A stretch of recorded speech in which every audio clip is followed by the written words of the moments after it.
In a fractured corner of the multiverse, there existed a Thor who had seen too much destruction and felt too much helplessness. This was a Thor who had watched Asgard burn to ashes, who had seen Midgard defiled, and who had been powerless to stop it all.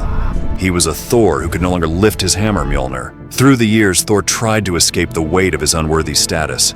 The hammer, which should have been his greatest ally, refused to budge when he needed it most. The failure haunted him, and no matter where he wandered across the realms, Mjolnir followed, a relentless reminder of his unworthiness. One day, in a fit of rage, Thor found himself in the most remote corner of the globe. Mjolnir, ever a shadow, lay before him. Why won't you leave me alone?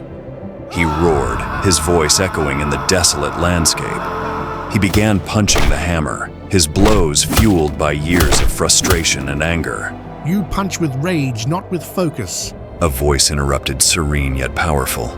Perhaps that is your goal. Thor turned, fists still clenched, to see a man standing calmly nearby. Who the hell are you? I am Leikung the Thunderer, guardian of Kunlun and its ancient secrets. The man replied. You have come to the right place. Before Thor could respond, Leikung opened a portal. Come with me, he said, stepping through. Thor, driven by curiosity and a sliver of hope, followed. Leikung began recounting tales of the city's battles against invaders, how their armies and even the Iron Fist had fallen. But the attackers failed to destroy one thing. Leikung continued, leading Thor to a massive door. The sleeping dragon Shulao, weakened but alive, rests behind this door. Thor looked at Leikung, confusion and skepticism in his eyes. Why are you telling me this? Because, Leikung said. Maybe your hands weren't meant for lifting hammers.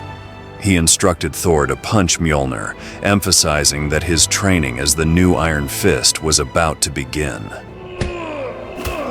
Day after day, Thor pounded the unmovable Mjolnir.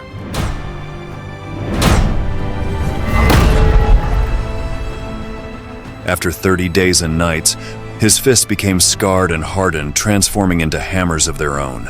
Hammers of scar tissue and focused fury. After another 30 days, Mjolnir began to quiver and creak with every blow, and then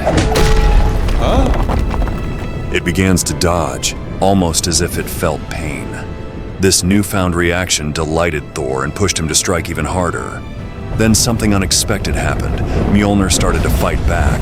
It moved to dodge Thor's punches and retaliated, but it was no match for Thor's relentless fists. After another brutal exchange, Mjolnir lay still, finally subdued. You can claim the hammer now, Leikung said. Thor looked at Mjolnir and shook his head. No, he replied, his voice filled with newfound resolve. Suddenly, Leikung attacked Thor, catching him off guard. You are the final challenge, Thor, Leikung declared. I will test your strength. With a single punch, Thor sent Leikung flying. Never before have I felt the perfect punch, Leikung said, struggling to his feet. Truly, it was an honor to be bludgeoned by you, Thor, and to lead here to your destiny. Leikung then revealed a final truth.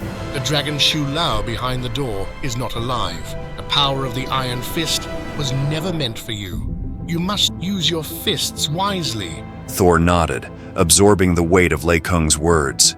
He was no longer just the god of thunder. He had become the god of fists, ready to battle the evils of the world with his own hands. As he prepared to leave, Mjolnir hovered nearby. Thor glanced at the hammer and smirked. you can come, but stay out of my way. With his fists hardened by determination and his spirit renewed, Thor set off on a new journey, a warrior reborn from the ashes of his past, ready to face whatever challenges lay ahead.